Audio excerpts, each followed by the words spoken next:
آپ کا سیاست سے کوئی تعلق نہیں، لیکن ہمارے معاشرے میں اختلاف رائے پایا جاتا ہے، ہر بہت سی چیزوں پر پایا جاتا ہے، تو حاکم وقت جو بات کہے اس کی اطاعت کس قدر لازمی ہے، میں آپ سے جاننا چاہوں گا، کیونکہ مختلف آراء لوگ اس معاشرے میں ہیں، مختلف ان کے سیاسی خیالات ہوتے ہیں، مختلف مسلکی خیالات ہوتے ہیں۔ کیا نام ہے آپ کا؟ سید انوار الحسن جی، سید انوار الحسن نام۔ ماشاءاللہ، آپ تو سید ہیں، آپ مجھے مولانا کہیں، صرف مولوی کہیں، تو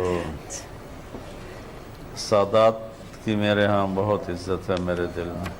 بہت شکریہ۔ دیکھیں، آپ نے بڑا دکھتا سوال میری دکھتی رگ پہ آپ نے ہاتھ رکھا ہے جی، کہ ہمارے جو عوام ہیں ان میں نہ سلیقہ ہے، نہ طریقہ ہے، نہ اخلاق ہیں، اور اس قدر ہائپر ہو جاتے ہیں کہ اس کی انتہا کو چھو جاتے ہیں، نافرمانی کی، بد اخلاقی کی۔ جیسے آپ نے فرمایا، میرا اللہ کے فضل سے سیاست کے ساتھ کوئی تعلق نہیں، میں کسی سیاسی جماعت کا فرد نہیں ہوں، جی بالکل، اور سارے سیاسی لوگ میرے ہیں، میرے بھائی ہیں، میرے پاکستانی بھائی ہیں، میں سب سے ملتا ہوں، کیونکہ میرا کام ہے اللہ کا پیغام پہنچانا۔ درست، جی۔ اور کوئی کہتا ہے اللہ والے بادشاہوں کے پاس نہیں جاتے، بادشاہ اللہ والوں کے پاس آتے ہیں۔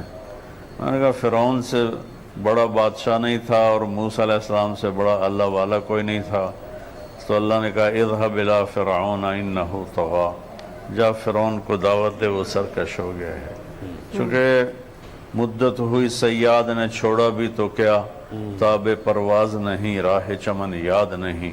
ایک زمانہ ہوا یہ امت اپنے مقصد دعوت کو بھلا بیٹھی، تو اب کوئی ان کو پتہ ہی نہیں چلتا کہ اس کام کے تقاضے ہیں لوگوں کے پاس جانا۔ میں 92 سے شاہ جی مل رہا ہوں بادشاہوں سے، اس وقت اتنا میڈیا نہیں تھا تو چیز اوپن نہیں ہوتی تھی۔ جب محترمہ بے نظیر بھٹو شہید رحمت اللہ علیہ کی شہادت ہوئی، میں مدینہ میں تھا، اچھا، تو میں وہاں سے آیا، میرا گاؤں ملتان کے کوئی 1.25 گھنٹے کی ڈرائیو پر ٹورڈز لاہور ہے۔ ملتان سے میں نے فلائٹ لی، میں کراچی گیا، وہاں دوستوں کو ساتھ لے کر میں گڑھی حبیب اللہ پہنچا، ان کی قبر پہ فاتحہ پڑھا۔ بھٹو صاحب رحمت اللہ علیہ تو ہمارے حل دل عزیز تھے، ان کی قبر پہ فاتحہ پڑھا، سارے بھٹو خاندان پہ فاتحہ پڑھا۔ تو اگر اس وقت میڈیا زندہ ہوتا تو نون لیگ والے، جمعیت والوں نے مجھے کہنا تھا یہ بھی پیپل پارٹی کا چمچہ ہو گیا ہے اور یہ بھی ان سے کچھ لینا چاہتا ہے۔ پھر میاں نواز شریف صاحب حکمران تھے، میں حکمرانوں کے لیے بد دعا نہیں کرتا ہوں، ہمیشہ دعا کرتا ہوں۔ اچھی بات ہے۔ بد دعا کرنے کا کیا فائدہ، وہ ہلاک ہو جائیں، دعا کرنے کا فائدہ ہے کہ وہ بھی ہدایت پہ آ جائیں گے، ملک بھی ہدایت پہ آ جائیں۔ میں شہباز شریف صاحب کے لیے، میں نواز شریف صاحب کے لیے، میں اللہ کو گواہ بنا کے کہہ رہا ہوں، میں نے حرم میں دعائیں کی، میں نے طواف میں دعائیں کی، میں نے ان کے سلام پہنچائے، میں نے ان کے لیے کھڑے ہو کر مواجہ شریف اور روضہ رسول کے سامنے کھڑے ہو کر ان کے لیے دعائیں کی کہ اللہ ان کو صحیح رہبری فرما۔ تو اب میں نون لیگ کا ہو گیا؟ ہرگز نہیں۔ میں نے بیگم کلثوم نواز رحمت اللہ علیہ کا جنازہ پڑھا تو پی ٹی آئی والوں نے میرے پر چڑھائی کر دی، چمچہ ہے، حکومت درباری ہے۔ اور اب جب میں نے عمران خان کی تعریف کی جس کا وہ حقدار ہے، اللہ کی قسم میں نہ خوش آمدی ہوں، میں نے پچھلے بھی اپنے واضح کیا تھا کہ میں آج تک حکمرانوں سے شرمندہ نہیں ہوں کہ میں نے ایک تھیلے ایک پیسے کا میں نے ان سے کبھی نفع نہیں اٹھایا، اور صرف کبھی چائے یا کھانا۔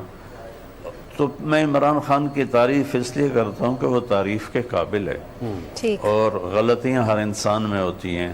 تو میں نے اس کی تعریف کی تو جمعیت والے علماء ہو کر مجھے اتنی گالیاں نکالی کہ اتنی گالیاں تو بازاری لوگ بھی نہیں نکالتے جیسے انہوں نے گالیاں نکالی، اور پتہ نہیں کیا کچھ کہا۔ میں اس کو دفع کرتا ہوں اللہ کے فضل سے، میں اپنے دل میں سب سے اپنے من کو صاف رکھتا ہوں۔ مولانا صاحب، یہ تو آپ کی اعلیٰ ظرفی ہے، اور یقیناً پھر جو دین کی خدمت آپ کر رہے ہیں اس میں تو ان باتوں کی گنجائش ہی نہیں ہے، نظر انداز کرنا میں اپنی بات پوری کر لوں۔ جی ہاں، تو عمران خان کی میں نے تعریف کی تو جمعیت والے کہتے تھے یہودی ایجنٹ ہے، یہودی ایجنٹ ہے۔ تو اس پر میں کہتا تھا عمران بہت اچھا آدمی ہے، بڑی محنت کر رہا ہے، بڑی کوشش کر رہا ہے. تو نون لیگ والے ناراض ہو گئے، جمعیت والے ناراض ہو گئے کہ یہ پی ٹی آئی کا چمچہ ہو گیا. اللہ کے فضل سے میں نے ان کے پاس چمچے سے کوئی ایک آدھ مٹھائی کا ٹکڑا تو کھایا ہے، چمچہ میں نہیں بنا ہوں. اللہ نے مجھے اپنے گھر میں اتنا کچھ دیا ہے ماشاءاللہ کہ میری اگلی نسلیں بھی اسے آرام سے کھا سکتی ہیں. تو اتنی تکلیف ہوتی ہے، اپنے دکھلی رگ پہ ہاتھ رکھ دیا صحیح کہہ رہے کہ چلو عام لوگ تو گالیاں نکالتے ہیں. پچھلی دعا میں میں نے عمران خان صاحب کے لیے دعا کروائی تو اس پر جمعیت والے اور نون لیگ والے اس قدر بدتمیز ہوئے کہ میری دعا کا بھی مذاق اڑایا، اور کسی نے کالم بھی لکھا کہ وہ دعا کم تھی، قصیدہ زیادہ تھا. جی تو ہمارے لوگوں میں نہ شعور ہے، نہ علم ہے، نہ ادراک ہے. ٹھیک ہے. ہم ایک سیکنڈ میں ہائپر ہوتے ہیں، جی ایک سیکنڈ میں. تو اللہ کا فضل ہے، میں سب سے جو مجھے گالیاں بھی نکالتے ہیں میں ان کے لیے اپنے دل کو صاف کرتا ہوں. نہیں مول صاحب، یہ آپ کی اعلیٰ ظرفی ہے. ایک ساتھ یہ آپ کی اعلیٰ ظرفی ہے. چند دن پہلے ایک ساتھی نے مجھے فون پہ اتنی سنائی کہ مجھے 50 سال میں کبھی کسی نے اتنی بدتمیزی کے ساتھ کسی نے بات نہیں کی جتنی اس نے کی. اور اللہ کی قسم، اس کے کبریائی کی قسم، میرے دل میں اس کے لیے ایک رائی کے برابر کوئی میل نہیں. زبردست. لیکن 2 دن میں سر درد میں پکڑا رہا کہ اس نے فائر اتنے کیے تھے کہ اس نے مجھے ہلا کے رکھ دیا. آپ کی وسیل میرا قلبی ہے. سیاست سے کوئی تعلق نہیں، میرا تعلق تبلیغی جماعت سے ہے اور موت تک رہے گا. انشاءاللہ. میں تبلیغ والا ہوں. میرا کام ہے ڈاکیے کا کہ میں نے سب کے پاس جانا ہے، سب کو اللہ کا پیغام سنانا ہے. اچھا